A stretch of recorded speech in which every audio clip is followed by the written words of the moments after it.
উপস্থিত আছেন আমাদের এদিকে জেলা পরিষদের সভাপতি বিপ্র উৎপল, আমাদের অঞ্চল সভাপতি লক্ষণ, কালীশঙ্কর আছে, আরো এখানে গ্রাম পঞ্চায়েতের সদস্য আছে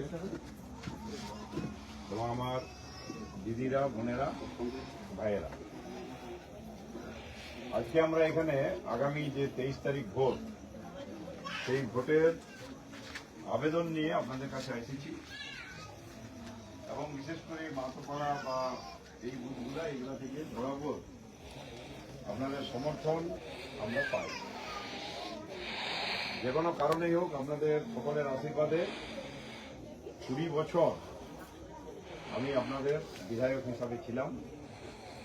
যে কোনো কারণেই হোক গত 2021 সালে আমি নির্বাচিত হয়ে যাই। স্বাভাবিকভাবেই কিছু লোক সেই সময় একটা বিচার করেছিল যেহেতু 20 বছর আমি ছিলাম বিরোধী দল, অর্থাৎ আমি একবারও সরকারের দলে ছিলাম না। অতএব সরকারি দলের যদি এমএলএ হয়, যে দলের সরকার থাকবে, তাহলে প্রচুর কাজ হবে। এই ধরনের মানুষের আশা ভরসা ছিল। সেই আশা ভরসার উপর ভিত্তি করে 2021 সালে আমি নির্বাচিত হতে পারি নাই। আপনারা নতুন লোককে নির্বাচিত করে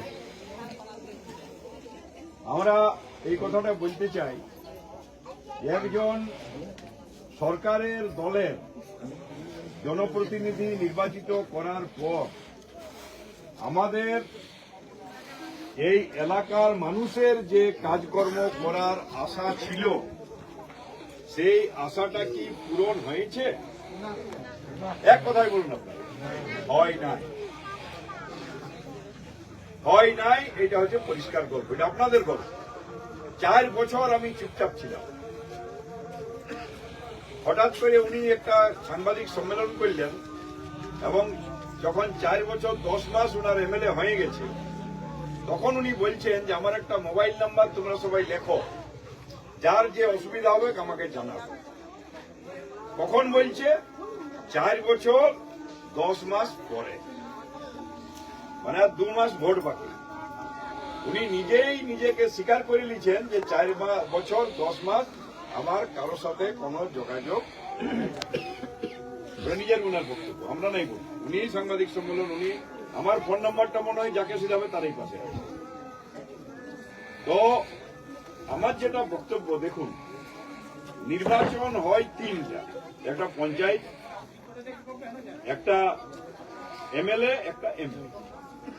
পঞ্চায়েত ভোটটা ঘরোয়া রকম ভোট, ওটাই খুব একটা পার্টিগত হয় নাই, কে কাকেও দেখেও নাই, যাকে সবার পছন্দ হয় ভোট ফাট দেই, জিতে এলাকার কাজ করে।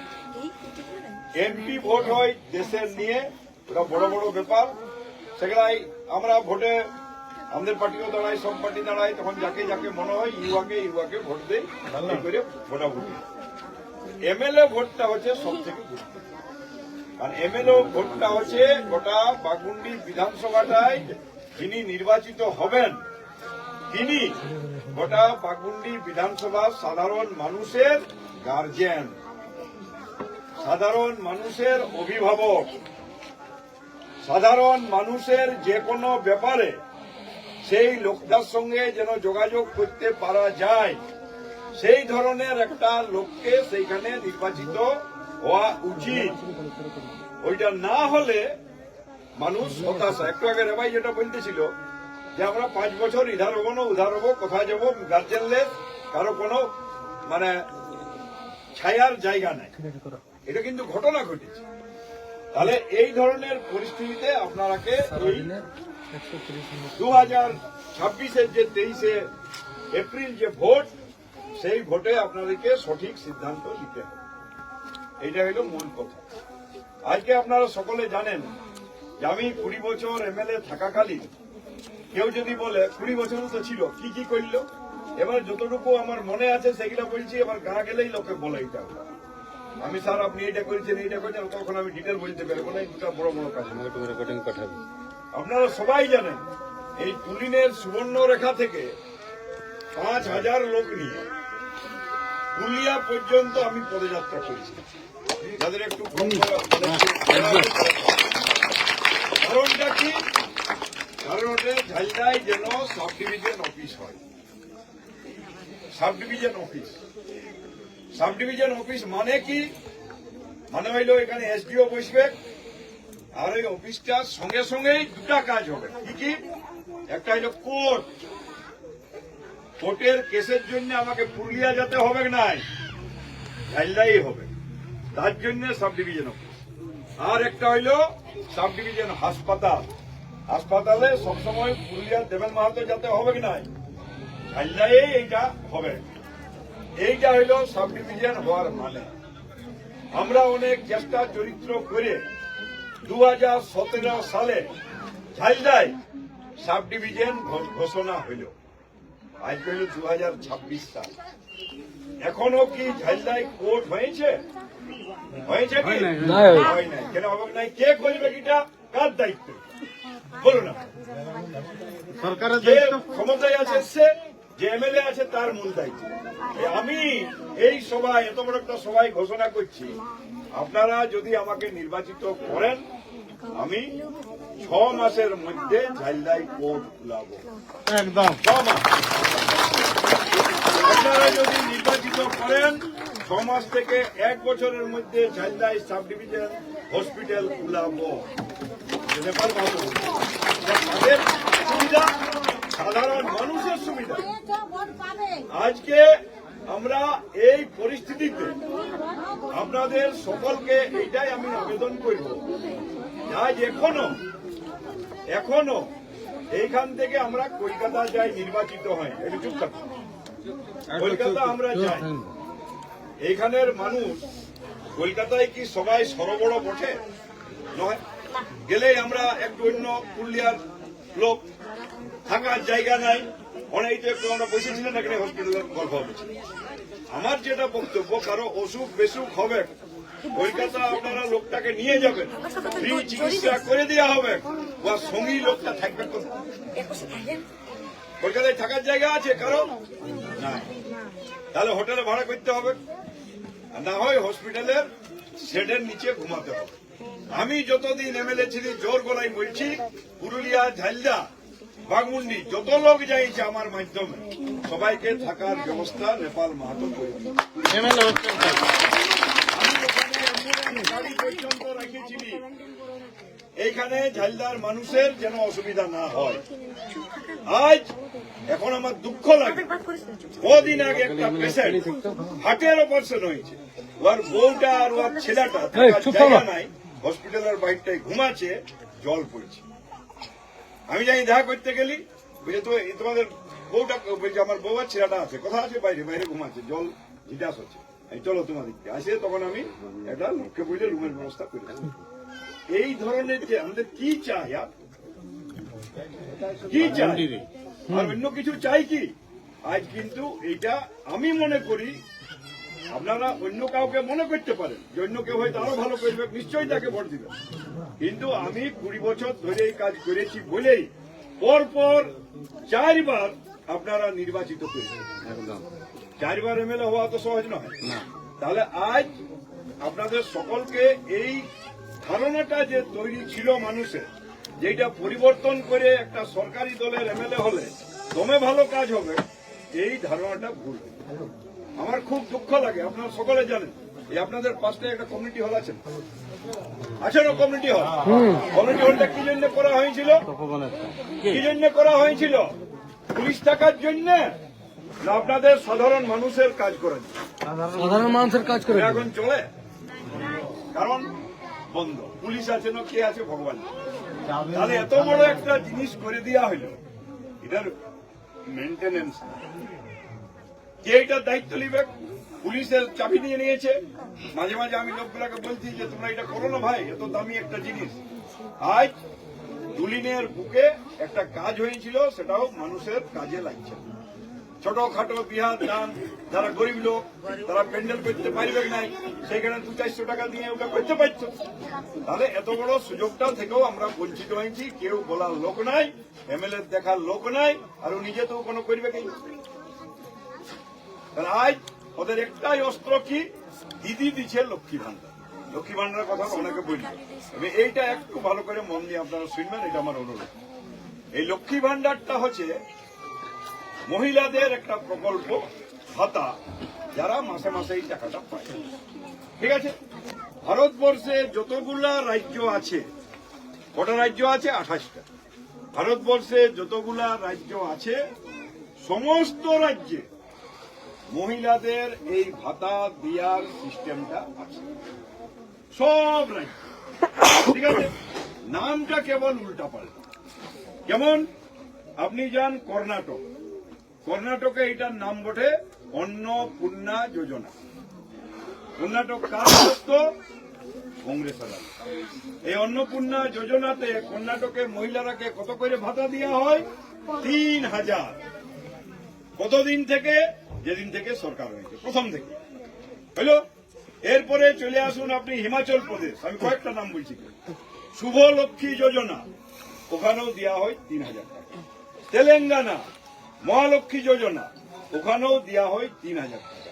এইবারে চলে আসুন আপনি ঝাড়খণ্ড, ঝাড়খণ্ডে হচ্ছে মাইয়া যোজনা, ওইখানেও দেওয়া হয় 2500 টাকা। তারপরে পশ্চিমবঙ্গ লক্ষ্মী ভান্ডার কত দেওয়া হয়? প্রথমে 500, তারপরে 1000, তারপরে 1500, মানে ধীরে ধীরে ধীরে ধীরে। তাহলে সবলে কম কথা হইল পশ্চিমবঙ্গ, সবলে কম। এইবার আপনারা দেখুন, আমি এটা গোটা ভারতবর্ষের গল্পটা বললি কেন, এটার মানেটা হইল এই, ভারতবর্ষে মহিলা হয়ে যেই জন্মিবেন তার যেমনি 21 বছর বয়স হবে ও এই ভাতাটা পাবে। যেমন ভোটার লিস্টের নাম থাকলে আপনি ভোট দিতে পারবেন, তেমনি মহিলা হয়ে ভারতবর্ষে জন্মিলেই এই ভাতাটা পাবেন। কোথায় কম, কোথাও বেশি। সব থেকে কম হচ্ছে পশ্চিমবঙ্গ। এটা কারো কোনো ক্রেডিট নেই, কোনো ক্রেডিট। এটা একটা প্রকল্প, সবার জন্য আছে, সবার জন্য আছে। এইখানের কোন মেয়ের যদি ঝাড়খণ্ডে বিয়ে হয়, বউ হয়ে যায়, ও নিশ্চয়ই 2500 টাকা পাবে, যদি আর 1500 পাবে। তাহলে এটাই হইল ব্যাপারটা। ওটা কি দিদি দাদা আছে? ওইখানে কংগ্রেস আছে, ঝাড়খণ্ড মুক্তি মোর্চা আছে। তাহলে এই জায়গাতে আমাদের যেটা বক্তব্য, এই মহিলাদের যে লক্ষ্মী ভান্ডার প্রকল্প, এই প্রকল্পটা গোটা ভারতবর্ষে আছে। মহিলা হয়ে জন্মিলে এটা পাওয়া। কিন্তু পশ্চিমবঙ্গ একটা এমন সরকার যেখানে মুখ্যমন্ত্রী নিজেই মহিলা, অথচ মহিলাদের সব থেকে কম পয়সাটা পশ্চিমবঙ্গে সব থেকে কম দেয়। তাহলে এইটা আমাদেরকে বলতে হবে যে সব থেকে কম টাকা পশ্চিমবঙ্গে দেওয়া হয়। লক্ষ্মী ভান্ডার ওনারা যখন বলতে আসবেন, আপনারা পরিষ্কার বলবেন যে আচ্ছা বলুন তো, আপনি যে এসেছেন, ঝাড়খণ্ডে কি আপনাদের সরকার আছে? কর্ণাটকে কি আপনাদের সরকার আছে? তাহলে অথচ তো মহিলারা সবাই পাচ্ছে, অনেক বেশি পাচ্ছে। আপনি কোনটা বাহাদুরি করছেন? এই গল্পটা আমাদেরকে বলতে হবে। তাহলে এই মহিলা মানে লক্ষ্মী ভান্ডার নিয়ে ভোট খুঁজা ছাড়া ওদের দ্বিতীয় কোনো রাস্তা নেই, কোনো কাজ ওরা করে না। 2021 সালের আগে আপনি মোটরসাইকেলে বাইরালে পুলিশের ধরার ক্ষমতা ছিল নাই। 21 সালের পর থেকে পুলিশ রোজ ধরছে আর পয়সা নিচ্ছে। আমাকে আপনারা নির্বাচিত যদি করেন, যেদিন ভোট ডিক্লেয়ার হবে তার পরের দিন পরেই পুলিশের এই পয়সা লিয়া বন্ধ হবে। এক কথায় তাহলে আপনাদের এটা দেখবে যে গার্জেন সে দেখবে, তাহলে এমএলএ ভোটে যে জিতবে সে হচ্ছে গার্জেন। এইখানে পঞ্চায়েতের আপনাদের যদি কোনো মনোমালিন্য থাকে, যেটা রাখবো বললো এটা সব ত্যাগ, এটা পঞ্চায়েত ভোট নয়। যদি আপনারা এই বাগমুন্ডিকে বাঁচাতে চান, বাগমুন্ডি বিধানসভাকে, ঝালদাকে, তুলিনকে, তাহলে সঠিকভাবে নিজের বিবেচনা করে, নিজের বিবেককে প্রশ্ন করে আপনারা ভোটটা দিবেন। এটাই আমার আবেদন। এইবারে হচ্ছে বেকার ভাতা। বেকার ভাতা একটা প্রশ্ন হয়েছে, একটু আগে এরা বলল। আচ্ছা আপনারা বলুন তো, বেকারগুলা এই 15 দিন আগে জন্মিল না গেলেই আছে? আকাশ থেকে হড় করে বেকারগুলা পড়ে গেলে 15 দিন আগে? 15 বছর আগেলে আছে, 15 বছর আগেলে আছে। এইরকম বেকার ভাতা 27টা রাজ্যেই দেওয়া হয়, 27টা, সব দিন দেওয়া হয় প্রথম থেকে। পশ্চিমবঙ্গে শুরু করলো আজ থেকে 15 দিন আগে। কখন শুরু করলো? আর 7 দিন পরে ভোট, সেই জন্য তাহলে সবাই জানি এটা ভোটের জন্য পেল। এবার এটা কেমন কায়দাটা দেখুন, মানে আল্লাহর পাপ মনে হয় কারো হবে কেন। বেকার ভাতা দিচ্ছে কাউকে, কত বয়স পর্যন্ত দিবে? 40 বছর। 40 বছরের পরে লোকটা কি করবে বলুন? টাকা পায়ে পায়ে পায়ে আইলো, বয়সটাও গেল, সবাই গেল, 40 বছরে বুড়াইলো, মানে বুড়ার স্টেজে গেল আর কি। এইবারে ওর বেকার ভাতা বন্ধ হয়ে গেল, তখন ও কি যাবে বেঙ্গালোর চাকরি করতে? কি করতে যাবো এই বয়সে? ওটা কখনো বন্ধ হয়? যদি দিছেই দিবেই তার তো 59 তক্ক দে, যাতে সাইটেও বৃদ্ধ পেনশনটা পাই। 40 বছরেই বন্ধ, মানে 40 থেকে 20 বছর তুমি আবার মাটি কাটতে যাও বুড়া বয়সে। এটা কোনো নিয়ম হইল বলুন তো আপনারা? তাহলে এই ধরনের একটা অবৈজ্ঞানিক একটা প্রকল্প ঘোষণা করে বেকার রাখে চিরদিনের জন্য শেষ করে দেওয়া হবে, চিরদিনের জন্য। আজ বেকারদের চাকরি নাই, চাকরি সরকারি চাকরি নাই, বা কলকারখানা তো খুলতে হবে। আজ আপনারা সকলে জানেন আমার বাবা দেবেন মাহাতো এমপি ছিল। এই ঘটনাটা একটু শুনে রাখুন। দেবেন মাহাতো এমপি ছিলেন কংগ্রেসের, হইল। দিল্লিও তখন ছিল সরকার কংগ্রেস, ইন্দিরা গান্ধী ছিল তখন প্রধানমন্ত্রী, আর বাবা ছিলেন এখানের এমপি। সেই সময় এখানেও কংগ্রেস, দিল্লিও কংগ্রেস, পুরা সোজা লাইন, প্রচুর কাজ। যত প্রাইমারি স্কুল, এই যে এখানে যদি কোনো প্রাইমারি স্কুল আছে আপনি ধরে নেবেন ওটা দেবেন বাবুর আমলে হওয়া। কোন ড্যাম আছে আপনি ধরে নেবেন এটা দেবেন মাহাতোর আমলে হওয়া। কোন হাসপাতাল আছে আপনি ধরে নেবেন এটা দেবেন মাহাতোর আমলে হওয়া। কোন কারখানা আছে এই সাঁওতালডি, ভজুডি, সব দেবেন মাহাতোর আমলে হওয়া। কারণ কংগ্রেস কংগ্রেস। তারপরে আর যতগুলা এমপি জিতেছে কেউ সরকারি দলে ছিল না, সবাই মাননীয় এমপি ছিলেন। চিত্তবাবু ছিলেন, বীরসিং বাবু ছিলেন, নরহরি বাবু ছিলেন, আরো যে ছিলেন, এদের এমপি ছিলেন। কিন্তু যেহেতু সরকার নাই, ভালো করে ওনারা কাজ করতে পারেন। পরবর্তীকালে একমাত্র সেই সুযোগটা পুরুলিয়া জেলা পাইল কখন? যখন এখান থেকে বিজেপি এমপি জিতল, আর সেই বিজেপি সরকার আছে দিল্লি। এখন পর্যন্ত এই বিজেপির এমপি কোন কাজ করেছে? একটা কোন কলকারখানা দেখা গেছে? বেকারদের কাজের জন্য কোথাও কোনো করেছে? এই যে পরিযায়ী শ্রমিকের কথা বল, সেদিন পরিযায়ী শ্রমিকের তৃণমূলের নেতাগুলা ওরা রোজ সকালে দেখে কে পরিযায়ী শ্রমিক কথা মরছে, মরা মাত্রই দল বল চলে যাচ্ছে ওর পাশে দাঁড়াতে, যে আমি পাশে দাঁড়াবো। কিনো পরিযায়ী শ্রমিক মূল্য? পরিযায়ী শ্রমিক মানে কি? পরিযায়ী শ্রমিক মানে হইল যে এইখানে আমাদের কোনো কাজ নাই, সেই মিস্ত্রিগিরির কাজ করা বা লেবারের কাজ করা বা অন্য কোনো কাজ করার জন্য এখান থেকে ছেলেগুলো বাইরে যাচ্ছে, এটাকে বলা হয় পরিযায়ী শ্রমিক। এটা আমাদেরকে আনন্দের বিষয়, এটা আনন্দের বিষয়।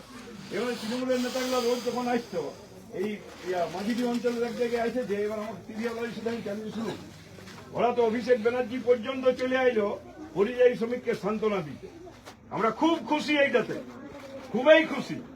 কিন্তু এইখানে আমার একটা প্রশ্ন আছে। কি প্রশ্ন? আজ গোটা পশ্চিমবঙ্গে এক বছরে সমস্ত স্কুলের মহিলারাকে সাইকেল দেওয়া হয়। সাইকেল কত দেওয়া হয় জানেন? প্রায় 50 লাখ। তাহলে এই সাইকেলটা পাওয়াই কোথা? নিশ্চয়ই কারখানায় তৈরি হয়। তো সেই কারখানাটা আছে কোথা? আছে কোথা? এই হলো কোয়েশ্চেন। যেখানে আছে সেখানে নিশ্চয়ই প্রচুর ছেলে কাজ করে। আছে পাঞ্জাব। পাঞ্জাব থেকে সেই সাইকেলটা এসে বেঙ্গলের লোকে, বেঙ্গলের মেয়েরাকে দেওয়া হয়। আমি ওইখানে দাবি রাখিলাম যে যখন রাজ্য সরকারের সাইকেল কিনছে তখন সাইকেলের কারখানাটাও পশ্চিমবঙ্গেই হোক, পুরুলিয়ায় অন্তত হোক। সাইকেলের কারখানা তো আর এরোপ্লেন বানাবার কারখানা নয়, তোমার ইঞ্জিনিয়ার দরকার, অমুক দরকার, সাইকেল যে কেউ বানাতে পারে। তাই যদি পুরুলিয়ায় সেটা করে দিত তাহলে হাজার হাজার পরিযায়ী শ্রমিক বাইরে যেত, ওটা বাইরে করে দিচ্ছে। কারণ ওইটা থেকে ওদের আসলে টাকা পয়সা কমিশন। আমরা ওই দাবিটা যেদিন থেকে করলি আমি এই টিভি নিউজের চ্যানেলে, সেদিন থেকে তৃণমূলের নেতাগুলা যাওয়াটাই বন্ধ করে দিল। কেউ মূল্যবাদ যাচ্ছে না, এইটা সুযোগ আলী আপনার সাইকেল কারখানা খুলুন না। আজ আপনাদের জানেন ঝাড়খণ্ডেও সাইকেল দেওয়া হয়। এই ঝাড়খণ্ডের সাইকেলটা সরকার কিনে না, স্টুডেন্ট গুলাকে টাকাটা দিয়ে দেয়। তারা নিজের মনোমতো সাইকেলের দোকানে কিনবে, তার নিজের মনোমতো সাইকেলের দোকানে কিনবে। এই যে এখানে বেঙ্গলে যদি দিত নিজের মনোমতো কিনতো, আর সাইকেলের দোকানগুলো মাছি ধুচ্ছে, ওরা কেউ কিনতে যায় আজকে? চলেই নাই, ওদের বিকাবেকেই নেই, কোথাও চলবে। তো যদি পয়সাটাই দিয়ে নিত ইহাগুলাকে, মেয়েগুলাকে, তাহলে দোকানে ফোকানে কিনতো, ভালো দেখেও কিনতো, সবাই করতো। ওই সাইকেলটাই চাই, ভাঙা ভাঙি সাইকেলটা। আর পাঞ্জাব থেকেই চাই এথা কারখানা বানানো। অথচ পরিযায়ী শ্রমিক মূল্যে সবাই তার সঙ্গে মানে ইহা দেখাতে আসবে, নিজে আমি দুঃখী খুব, সেটা দেখাতে বড় তুলবে। তাহলে আজকে এইগুলো এক একটা গুরুত্বপূর্ণ প্রশ্ন। কেন আজ পর্যন্ত আমরা পরিযায়ী শ্রমিক আটকাতে পারছি না? কেন এখনো মানুষ এখান থেকে বাইরে যাচ্ছে? কবে কাজ হবে আমাদের? বছরের পর বছর, বছরের পর বছর ভোট দিয়ে দিয়ে দিয়ে বেকার ছেলেগুলো সব একদম বেকার বেকার বেকার। এখন আপনারা মনে করুন যে আপনার বাচ্চারা যে পড়বে আগামী দিনে কি করবে, এই নিয়েই আপনাদের চিন্তা আছে। তাহলে আপনাদের সবাইকে সিদ্ধান্ত নিতে হবে এইবারে সঠিক জায়গায়। আমি যে এখান থেকে জিতলে এগুলো করে দিব সেটা না, কিন্তু প্রতিবাদটা হবে জোরালো। প্রতিবাদটা হবে জোরালো। আজ এই এমএলএ জিতার পর স্কুলগুলা টোটাল শেষ, মাস্টার নাই, মাস্টারগুলোকে বদলি করে দিয়া, শিক্ষা ব্যবস্থা টোটাল শেষ। তাহলে কেউ সরকারি দলের এমএলএ হয়ে উন্নয়নটা বাড়ে না কমে?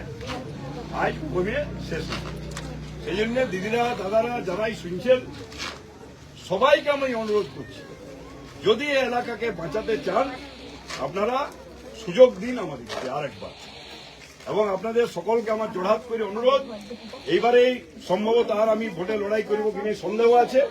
এই যে সমস্যাগুলো, এইগুলা শেষবারের মতো একবার শেষ দেখার সুযোগ আপনারা সবাই আমাকে দেন, এটাই আমার আবেদন। বুঝলি?